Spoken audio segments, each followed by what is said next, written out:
Natutuwa kami at nagpapasalamat din sa UP Reps kasi tumulong sila ng pag-organize ng Reps Conference nito. Ang background ng Reps Conference really is kahit na wala pang patawag ang UP system-wide conference for September. We did this early on because we see that we have a major issue to address, and that is how to encourage, how to inspire, and how to promote the well-being of our sector, the reps. Because, as mentioned by the Chancellor Cruz, reps is the major backbone of a research university. And if we can only maximize, optimize the potentials of the reps, we are 376 at the latest count. If only we can produce what we have been, maximize our potentials, then we can really triple, double, triple, even quadruple our productivity. And to give you a broader perspective of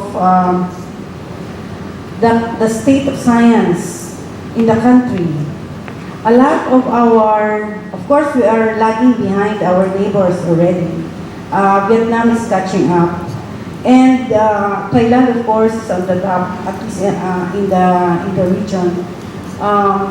Dito lang sa neighboring, Thailand, Singapore, Taiwan, the Asian tigers are already up. But Vietnam is overtaken us. Kapag ka nalampasan pa tayo ng Laos at Cambodia, dapat na tayo mag-tumbling. So I think that we should mobilize ourselves. A lot of scientific productivity of the country comes from University of the Philippines and from IRRI. Sa data ng Thomson Reuters and Elsevier, bulk of agricultural science productivity comes from UP Las Baños and International Rice Research Institutes.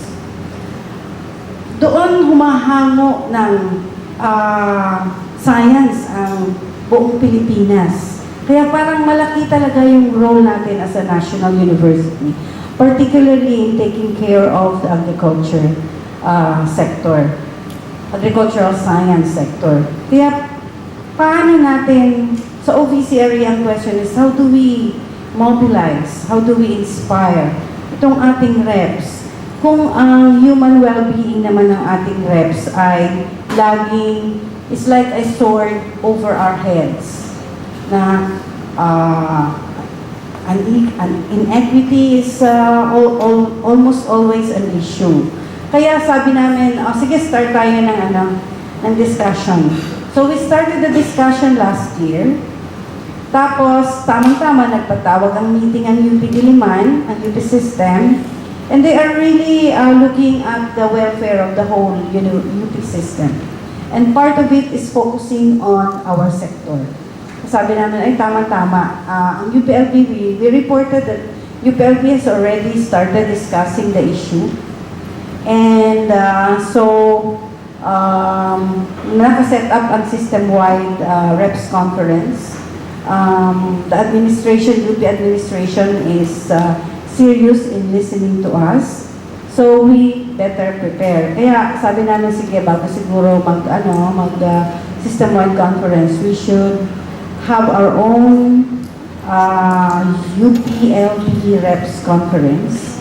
I-discuss na natin once and for all ang ating mga issues. Let's put our heads together, look at the issues straight in the face, and work on workshops, on groups, and come up with some recommendations that I can elevate to the UPLB administration, and that we can discuss and present in the UP system-wide conference, which is going to be in September. Kaya mabilisan na rin to. So maganda na rin kasi mahirap din naman yung patigil-tigil. So push na natin. What I will be presenting, kinat down ko yung iba kasi most of it are already presented by our Chancellor. Yung mga accomplishments, in spite of our status, yung nafe-feel nyo na inequities in our status as compared with our faculty counterparts, marami rin naman. Marami talaga. So, siguro start ko yung ulitin lang na start from the UPLB Basic Research, yung support na inano ng Chancellor, ginagawa ng Chancellor to the research is really very much welcome. In fact, our UPLB Basic Research, yung maliliit na research natin, which is traditionally open to our young researchers, yung kakatapos lang ng MS at saka PhD and would like to build on activities on their thesis and dissertations. In-increase ni Chancellor ang allocation from 1.5 million to 5 million. So marami tayong nag-grant ngayong 2013 and onwards we will be expecting more and more proposals. Kaya lang, yun nga, may kabig. Ang kabig is every research grant from the basic research fund that we will provide is an equivalent ng at least one publication. I know that this is a tall task, given that it's not very big. In fact, sabi niya, i-raise din natin ang hindi masyadong malaki yung pera to demand a publication. Pwede rin siyang i-raise ang amount from normally 150,000 to 300,000. So, mukhang this year, kung maganda lang yung ating performance, pwede ulit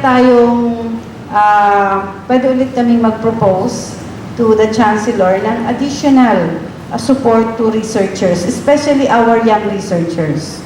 We encourage mentoring. So kung maaari din yung ating mga senior researchers can take on some of our young researchers para maka-access ng ganitong maliliit na funds for a start-up. Pero ang hope natin is later on for them to tap yung mga ibang funding opportunities.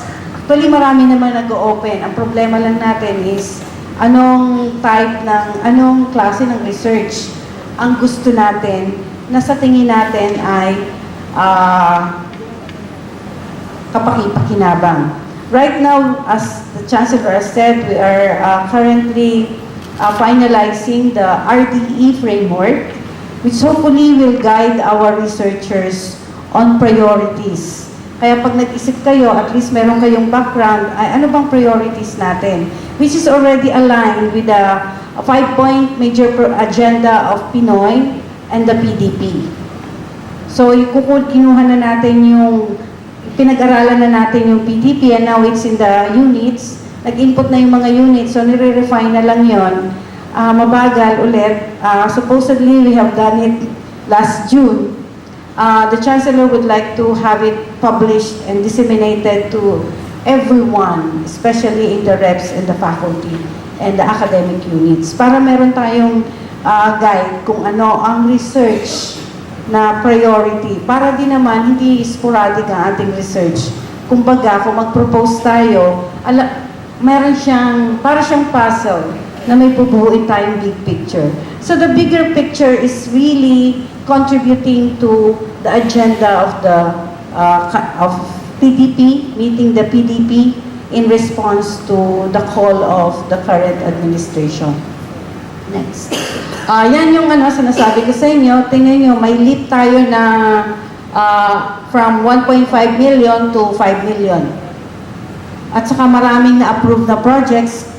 Marami kasi 150 ang ceiling. So, hopefully yung mga one-year projects, this is especially parang fitted doon sa mga especially doon sa nasa social sciences. Mas mahal kasi talaga yung ating yung mga research natin sa natural sciences. So hopefully, dahan-dahan, pwede din itong mag-augment doon sa mga current ninyo na mga research. So yan yung mga total number. Normally, we are funded by the government agencies, DOST, DA, CHED, less yung international. Hopefully, we can tap the international funding agencies in the years to come. May private funding agencies.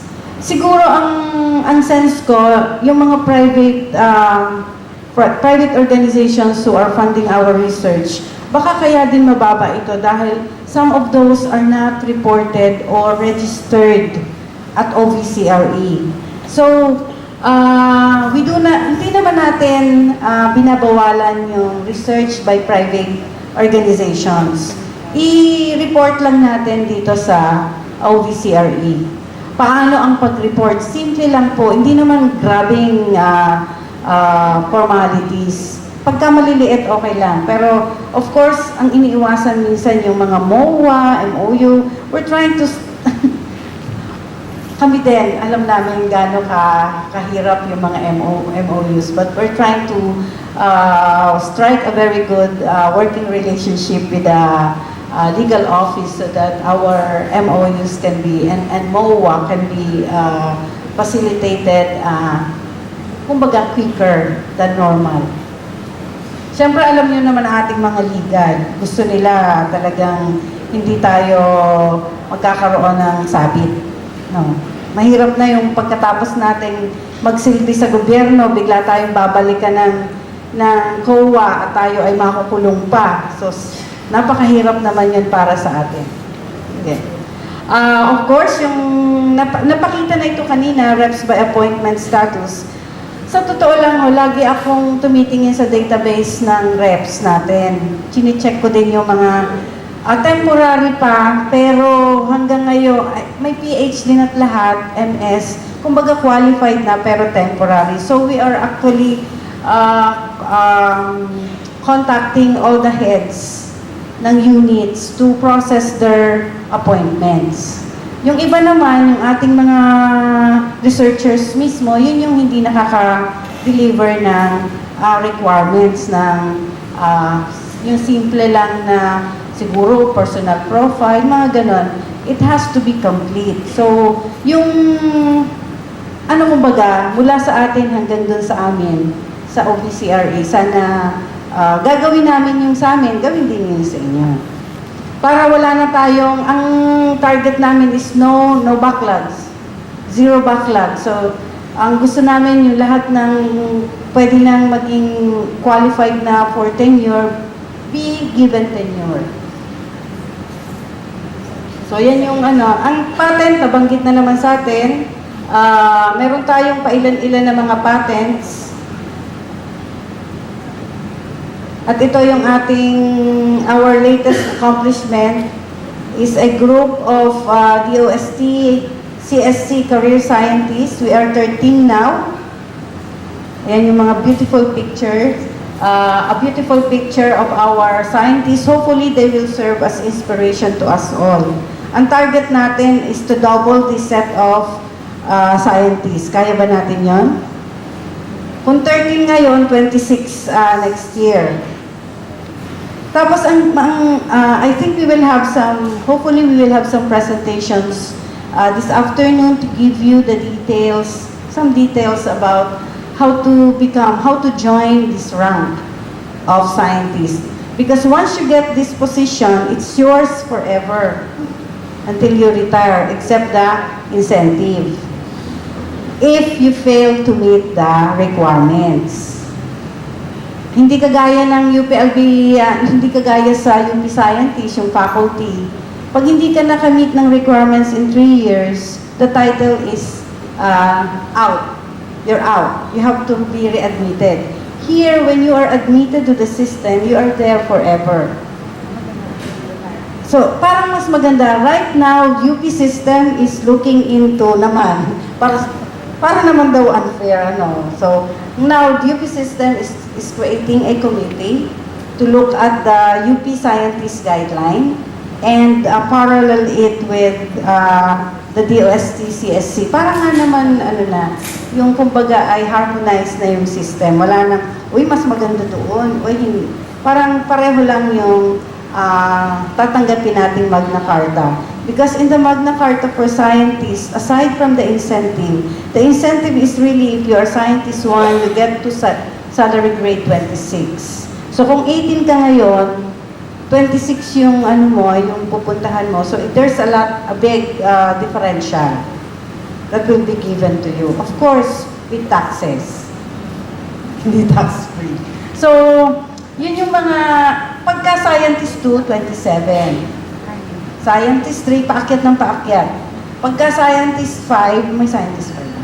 Anyway, mamaya, i-discuss sa inyo yan ni Dr. May Mendoza. Extension activities. Ito rin yung isa nating nabanggit kanina that I agree. Yung extension is not as well articulated in many of our programs for reps. Kasi lahat halos sa atin nagagawa ng extension. Pati yung mga faculty nagagawa nag-extension work din yan. Reps and yung mga extension, siyempre yung extension professionals. So, I think that OBCRE now is supposed to consolidate our efforts, assess what we have done in terms of extension, and from there, provide the unit some guidelines on how to intensify or organize their own extension programs. Because as we know and as we practice, extension services are being done by different units. Tapos, hindi siya as well as documented as research. Napaka-ad hoc minsan, kagaya nga ng nabanggit kaninang umaga. Minsan, ang extension service, kailangan na bukas or kailangan very short, temporary, at hindi masyado yan napaplano.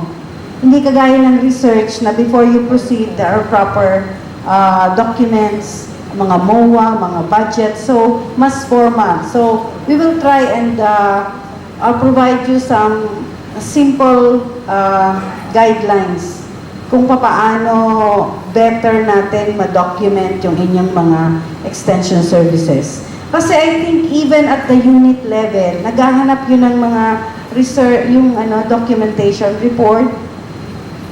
I know because I formerly belong to CA sa ASC. At talagang bago matapos yung faculty service record ko, 1 taon, 2 taon. Kasi naghahanap nung attachment ng updates on whatever activity you write there. So, yun naman ang basihan namin na pagkuha ng extension, types of extension services that we do. Yung conferences, dialogue, seminar. Ang marami sa atin, others. Yung others na yun actually yung technical assistance natin. Advisory services sa farmers lalo na. So, ang naka-propose na ngayon sa naka-pipeline natin is really highlight our extension service to our communities. So, part of, siguro, i-mainstream na how to mainstream that, how to promote that, gagamitin natin yung RTE Digest at saka yung websites to highlight yung mga research, mga extension activities na ginagawa natin. So, kung may mga gusto kayo na research activities na gusto nyo, extension activity services na gusto nyo na ma-feature, pwede natin gawin yon. But we will start organizing those activities via an assessment of our services provided to communities. Next. So again, reviewing, going back to our mandate, which is UP as a national university, I took this from the presentation of former president of UP, Eme Roman, that reminding us that with UP as the national university, the leader in academic standards and the primary set of advanced studies, research, and advancement of intellectual thought, the law ensures, Republic Act 9500, the law ensures the 100-year tradition of producing the best minds. So, dito naka-anchor ang ating mga programs. With this law, may the minds produced by UP become modern-day exemplars of the famed oblation, the enduring symbol of the university offering itself to the Filipino people, which really brings us to the core that the research and extension service is very much at the heart of a university like ours. Kasi kung hindi natin mapaglingkuran yung nagpo-provide sa atin ng funds, ano na, para saan tayo? So next, please. So, we're struggling with appointments and issues on reps, especially with yung implementation of the up or out policy for reps. The Chancellor has created a committee that reviewed this policy, and we have come up with recommendations after also consultations with our rep sector by unit, and we have submitted our report. The report has been transmitted back to the units for comments before we submit this to BOR for approval.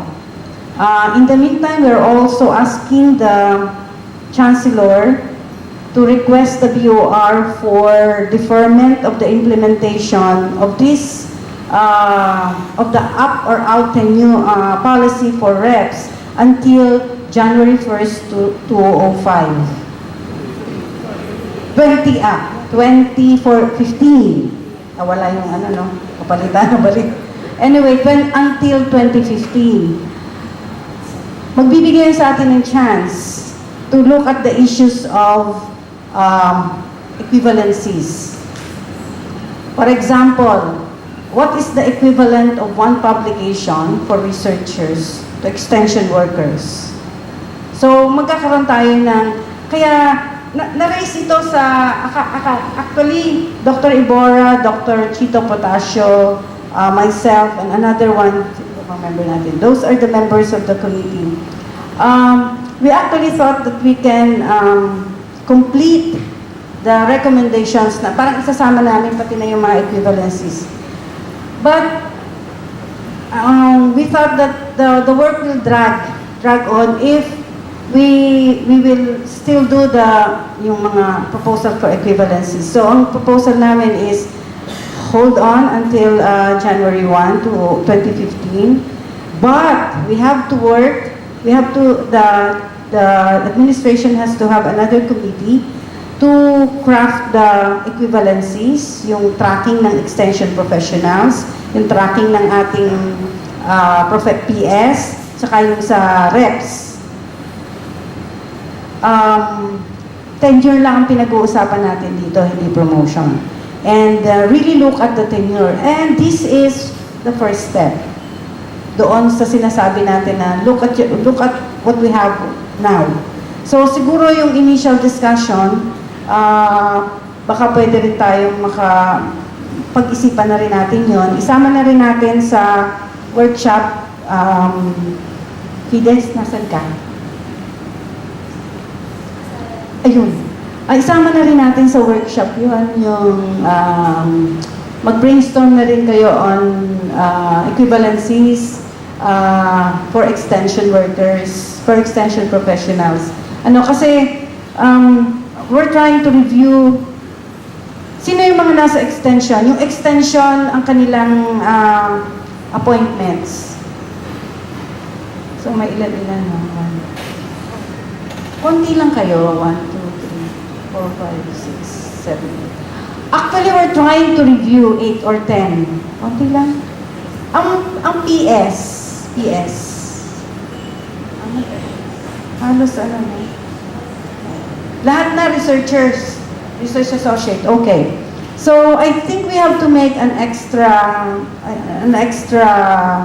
work on, ano nga ba ang extension professionals? Ano ba ang kanyang main product that is equivalent to the main product of researchers? For example, researchers, main product niya is, pag hindi publication is patent, is utility model, is ano. Dun normally kinakount ang researchers. Or by the amount of money you generate. Joke lang po. Actually, ang main knowledge is research publication because that's the one that are being indexed. So, ano ang equivalent nun sa extension? Ano ang equivalent nun sa professionals? Pero madali na sa professionals, licensure lang kailangan niya tapos tenure na. Ano? Okay. So, yun. We're trying to do that. So, kung makita niyo, may iisa palang unit din, college ang nagbigay ng comment. So, apparently, no comment, ibig sabihin approve sa kanilang recommendation. Ganun na lang namin iti-take. And then we can elevate this to the chancellor, to PAC and then to the POR. And hopefully, we will get a positive, we will get approval of our request. Sa research, project development and submission, MOA, MOUs, right now, we are at OVCRE, we are trying to promote the interdisciplinary culture. So yung mga project development, ano na ngayon, interdisciplinary na. So currently we're organizing yung 4 na centers na sinabi kanina ni Chancellor. Nagkaroon na sila ng mga, I think some of you are part of it, ng pre-workshop kasi magkakaroon ng another interdisciplinary study center workshop on end of August. Ipipresent na nila yung kanilang mga programs and they are given an initial 1 million to jumpstart the program. Kaya sabi namin, mukhang energized, kakatapos lang ng mga groups mag-meeting and they will have presentations during the 28, 29. Ipipresent lahat doon. Once it's out, then again, we have some parang mga more clearer direction on how to proceed with interdisciplinary research. Yung mga MOA and MOUs, nabanggit ko na yon. Financial programming of approved budget and realignment of funds. Status report. Marami tayo, mahirap kumuha ng pera, correct, for our research. Bago ang mga MOA ma-approve, mapakatagal. Pero ang nangyayari sa atin sa UPLB is either hindi natin nauubos, we're not actually using the funds fully, or marami tayong unexpended balances na hindi pa na-return. And that's the reason why some of the agencies like TA-BAR are sending their grants to UPLB-FI. Kasi ang UPLB hindi pa clear. So we're trying to do that, so please help us in clearing up these financial mga statements. Tayo ay anyway, we have started cleaning up the records, including setting up, helping big research programs. Sabi nung iba, pati na rin mga small. In terms of financial management, yung bang ma-advise kayo na earlier on, na yung mga, yung mga expenditures nyo.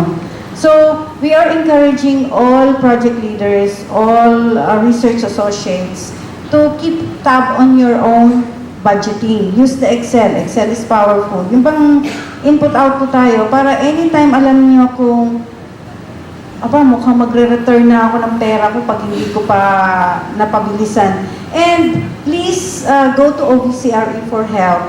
Pagka yung medyo huwag yung problema na. Pagka nasisense nyo na may magkakaroon na kayo ng problem. Kasi normally, we know that the problem is in the procurement.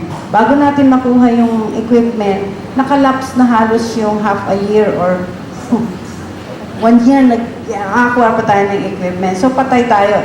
If DOST, medyo maluwag yan sa extension. But if you're under CHED, that's a different discussion. Because before they have a certain kind of process that takes them a bit longer than DOST and DA to approve extensions.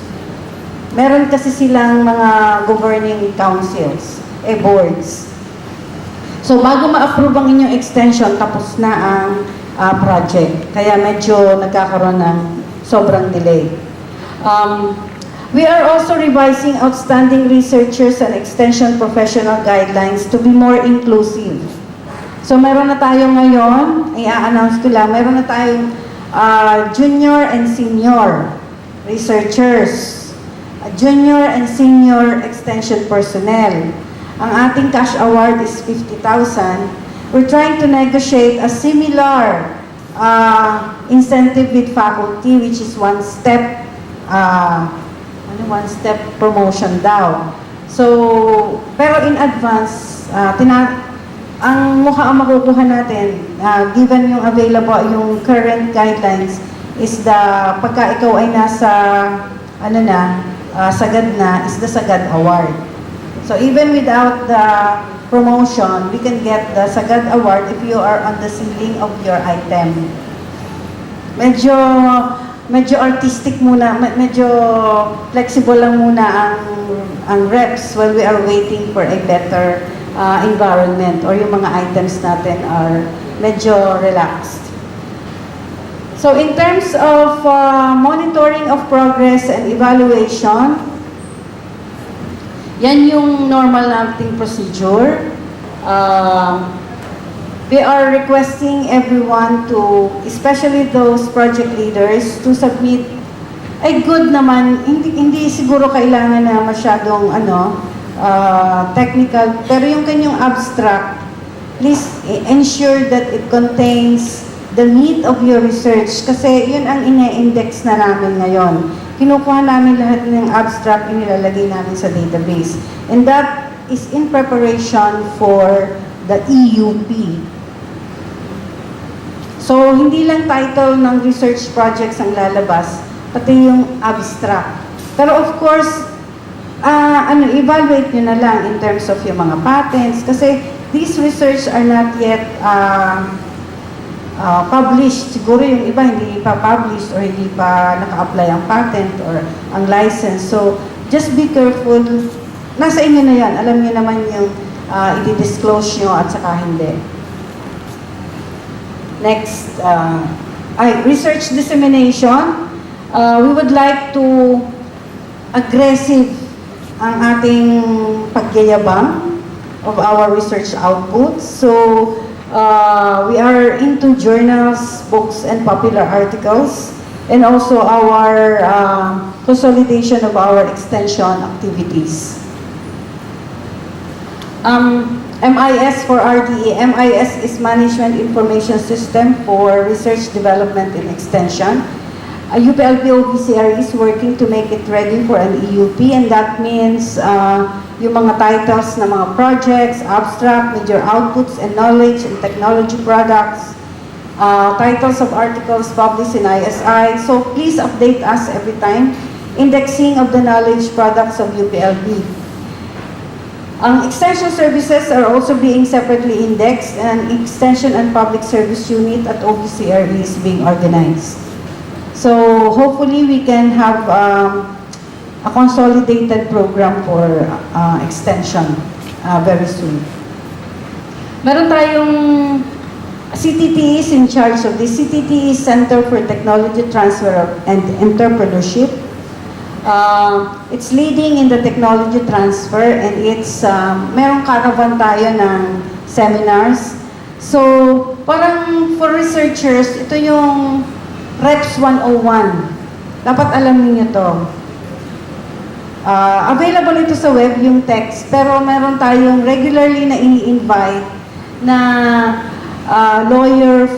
patent lawyer from UP Diliman na nag-explain sa atin. Of course, we have already our local experts that can also help. For example, pumunta na kayo doon. Meron tayo namang intellectual property office sa CTT, dun sa APEC, or you can call if you have some questions. The Virtual Intellectual Property Office, ang tawag namin ay VIPO, has been approved by the Chancellor. This consists of mga IPO officers from each unit. So may credit load ito, may workload. Medyo mataas-taas naman yata. We have also an Institutional Biosafety Committee and Occupational Hazards and Environmental Management. Ang wala pa tayo is the Ethics Committee. Kasi marami tayong mga researchers who are working on humans as our subjects. And we are required by law to follow certain standards. Yun ang wala tayo. Pupunta kayo sa UP Manila. Meron silang system doon. We're trying to organize that. Laging nasa napapupunta kasi sa backseat pagka nagkaroon na ng maraming issue, but hopefully we can set it up soonest. Then, again, scientific productivity enhancement. Ito na yon. Improvement of research laboratories to summarize to international standards, formulation of comprehensive RDE, strengthening interdisciplinary programs, and technology commercialization and promotion. Hence, this conference. The conference basically this event is particularly to update the reps on the state of UPLB instruction, kasama yun research, development, and extension. But nakasenter sana tayo dun sa discussion and agreement on issues that concerns the reps as a sector. So, gamitin natin itong time na to for maximum participation. Kung masyadong malaki ang isang grupo, pwede naman siguro FIDES ma-break up. No? Especially may mga special groups dito, lalo na yung extension, tsaka yung PS, na siguro isang mag-isang grupo. No? And discuss the same things that everybody else will discuss. And then, hopefully, we can prepare for the UP System-wide Reps Conference in September. On Friday, we will report the result of our interaction today to UP System. UP System will call a meeting on Friday, calling all the UP units, UP constituent units. So, hopefully, may madala na kami na kahit preliminary na view from the reps. Okay na? Tapos ang susunod na matrix, yung policy and of tenure, may isang slide, next slide. Ayaw mag-move. Yan. Naku, ang liit,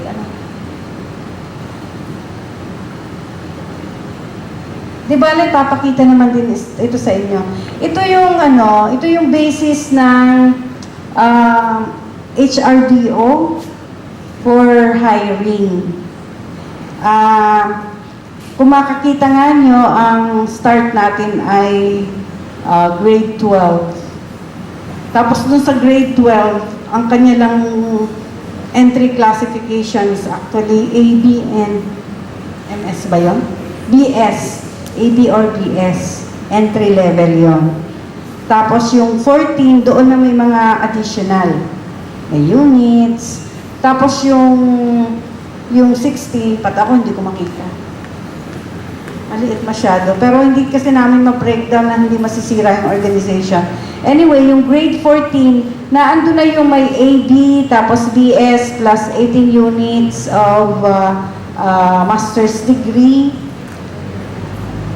Ipoprovide naman pala kayo ng kopya para mayroon kayong guidepost. Pag nag-discuss kayo. Ito yung sinasabi kanina ni Miss Laida na ang suggestion sana is Sa halip na 12 ang entry, i-push natin ng ano. Which really means revising the whole thing. Kasi this has been approved by, from the bottom to the top. Ang 16, doon tayo, ang entry point noon ay MS or MA. So, yun yung guide natin. Para makita nyo saan ba kayo. Pero, kung entry level yon. So, pagka umakyat ka na ng ibang halimbawa, for tenure naman, second, ang item 1 is tenure, ang second aspect is, item 1 is entry point, item 2 is tenure. Doon na sa tenure, nakalagay ang ating publication, education, publication, staffing pattern, workload, recommendation. Ngayon, tungkol doon naman sa workload, yung kanina na na-raise, na napakaliit ng workload ng reps. Ito pong workload na ginagamit ng OBCRE was approved by UREC. UREC is, di pa yata ako buhay nun University Research Extension Council. Yun. Matandang matandang council yon. Yun ang parang counterpart ng faculty council, yung university council. Yun yung ating sanang council. Kaya lang, for so long, hindi na siya nakakapag-meet. Hindi naman siya dinidissolve, and UREC is approved by BOR. And part of its responsibility is really agree on the workload. Yun ang konting institutional entanglement. We know that the workload has to be revised. And if we can, hindi pa naman na-dissolve formally ang UREC. So, if we can move for replacement ng UREC, ng Reps Council, yun ang Tapos ang Reps Council ngayon, ang mag-a-approve ng bagong workload. But it has, ang mag-a-approve, ang magre-recommend ng bagong workload for approval. So, naintindihan niyo yung stepwise. Pero, ang endpoint natin is we all agree that it has to be reviewed. And a new workload has to be set up, commensurate with how the workload for the faculty is being set up. So, yun yung, in the meantime, parang administrative problem, issue naman yung setting up yung UREC at saka or replacing the UREC with a Reps Council or reorganizing re-energizing or reactivating UREC. Sino yung member ng UREC? Ayun, may mga institutional history memory tayo dito. Ha? Mga old goldies. Mga goldies. Mga stalwarts. So, yun siguro ang pwedeng magbigay sa atin ng history. So, kung kaya nyo na isama din yan sa discussion, isama nyo na para isang larga na tayo ng discussion. So, yung mga facilitators na naka-assign, please include that in your discussion because of the workload, review of the workload. Especially for the workload. Next. So, ito yung initial na notes namin sa gagawin nating workshop for research, for reps. Hindi lang siguro for reps. Ito kasi yung matrix ng research. Dapat meron din ang extension, meron din ang... pero ipipresent ko na ito, Fides, mamaya. Mamaya na lang. Sige. So, stop na kami doon sa tenure and entry point and tenure and promotion para doon sa open forum. Kasi the staff region cannot attend today because she was trapped in the C5. The traffic was so heavy and the SLEX is flooded and some of the roads are impassable. So it's impossible for her to come today. But she said she will bring this up. She is going to get the results of our discussion and willing to discuss with us later and bring this up with DOR. So, hinahope sana namin na nandito siya to listen to all our rumblings and our accomplishments and all our plans so that she will have a very good idea of how our reps at UPLB, where our UPLB reps are and what are the status and potentials at paano na tayo matutulungan ng region. So, yun lang po. Anyway, palagay ko kasama siya sa meeting sa Friday. So, we will bring this, she will hear about it firsthand. So, I think... Ayan, so palakpakan po natin